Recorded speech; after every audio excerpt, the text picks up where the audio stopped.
శివోహం భక్తి ఛానల్కి స్వాగతం అండి. అందరికీ నమస్కారం. కాలభైరవాష్టమి అష్టమి తిథి. కాలభైరవునికి ఏ నైవేద్యములు సమర్పిస్తే జాతకంలోని దోషాలు తొలగిపోతాయో, కాలభైరవాష్టమి రోజున పాటించవలసిన పూజా ఆచారాలు, కాలభైరవుని మంత్రం గురించి తెలుసుకుందామండి. కాలభైరవాష్టమి శ్రీ శోభకృతనామ సంవత్సరం దక్షిణాయనం మార్గశిరం శుక్లపక్షం హేమంత ఋతువు అష్టమి డిసెంబర్ 19, 2023 మంగళవారం రోజు వచ్చిందండి. అష్టమి తిథి ప్రారంభ సమయం డిసెంబర్ 19, 2023 మంగళవారం మధ్యాహ్నం 1:07 ప్రారంభమవుతుందండి. అష్టమి తిథి ముగింపు సమయం డిసెంబర్ 20, 2023 బుధవారం ఉదయం 11:14 ముగుస్తుందండి. మార్గశిర మాసంలోని శుక్లపక్ష అష్టమి రోజున కాలభైరవుడు అవతరించినట్లు మనకు శివమహాపురాణం తెలియజేస్తోందండి. శుక్లపక్ష అష్టమి రోజున కాలభైరవ స్వామి జయంతి. దీనినే కాలభైరవాష్టమి అని అంటారండి. సాక్షాత్ పరమశివుని అవతారం కాలభైరవుడు. ప్రతి మాసంలోనూ పౌర్ణమి తర్వాత వచ్చే అష్టమి నాడు కాలభైరవాష్టమిగా భావించి ఆయన్ని పూజిస్తున్నామండి. రుద్రుని అంశంలో పుట్టినవారు పరమేశ్వరుని ఉగ్రరూపమే కాలభైరవుడు.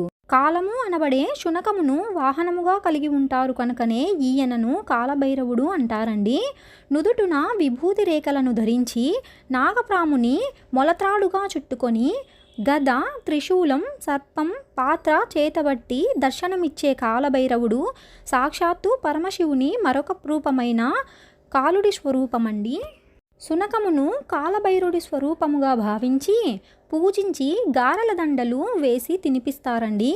కాశీయాత్ర చేసి వచ్చిన వారు కాశీ సమారాధన అని చేసి వీధి కుక్కలను పూజించి కాలభైరవుడిగా భావించి గారెల దండ వేసి పూజించాలండి.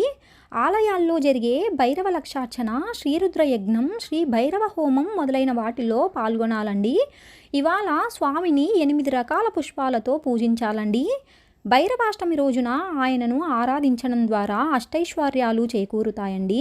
అలాగే అష్టమి రోజున స్వర్ణకమల రేఖ కొలువైన స్వర్ణాకర్షణ భైరవమూర్తిని పూజించడం వలన విశేష ఫలితాలను పొందవచ్చండి.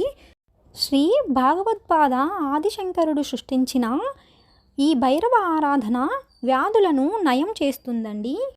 అప్పుల బాధలో ఉన్నవారు భైరవాష్టమి రోజున భైరవునికి బిల్వార్చన చేసి కాలభైరవునికి నువ్వుల నూనె దీపం వెలిగించి విభూతితో అభిషేకం చేయడం ద్వారా సర్వశుభాలు చేకూరుతాయండి. 3 కళ్ళతో ఒక కొబ్బరి మూతలో పంచనూనెలు పోసి దీపం వెలిగించడం, నెయ్యి దీపం, మిరియాల దీపం ఇవి కూడా భైరవునికి ప్రీతికరమైనవండి. కాలభైరవాష్టమి రోజున దేవాలయంలో కాలభైరవునికి కర్పూర తైల చూర్ణముతో అభిషేకము చేయించి గారెలతో మాల వేసి కొబ్బరి, బెల్లం నైవేద్యంగా పెట్టిన జాతకంలో ఉన్న సమస్త గ్రహ దోషాలు తొలగి ఈశ్వరానుగ్రహంతో ఆయుష్ పెరుగుతుందండి. అంతేకాక 8 మిరియాలు ఒక తెల్ల గుడ్డలో కట్టి వత్తిగా చేసి భైరవుని తలుచుకొని 2 దీపాలు నువ్వుల నూనెతో వెలిగించినచో భైరవుని అనుగ్రహం వల్ల అష్టమ, అర్ధాష్టమ, ఏలినాటి శని దోషములు ఉన్నవారు శని దోషాల నుంచి విముక్తి కాగలుగుతారండి.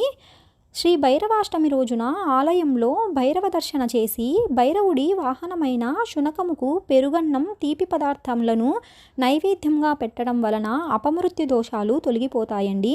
కాలభైరవ గాయత్రి మంత్రం ఓం కాలకాలాయ విద్మహే కాలతీతాయ ధీమహి తన్నో కాలభైరవ ప్రచోదయాత్.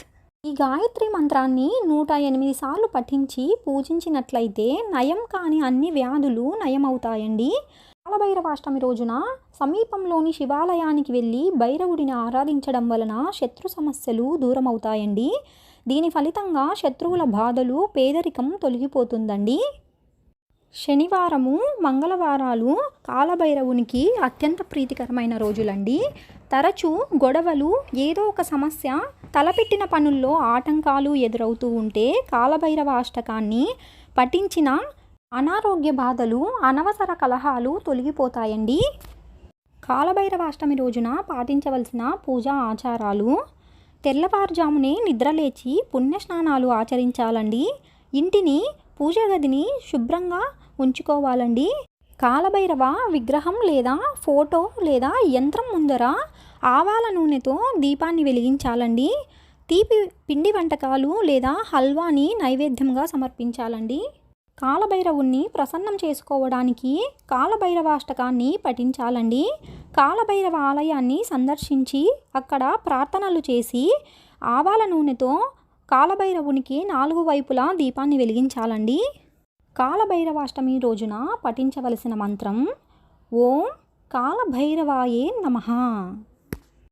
మరొక వీడియోతో మళ్ళీ కలుసుకుందామండి.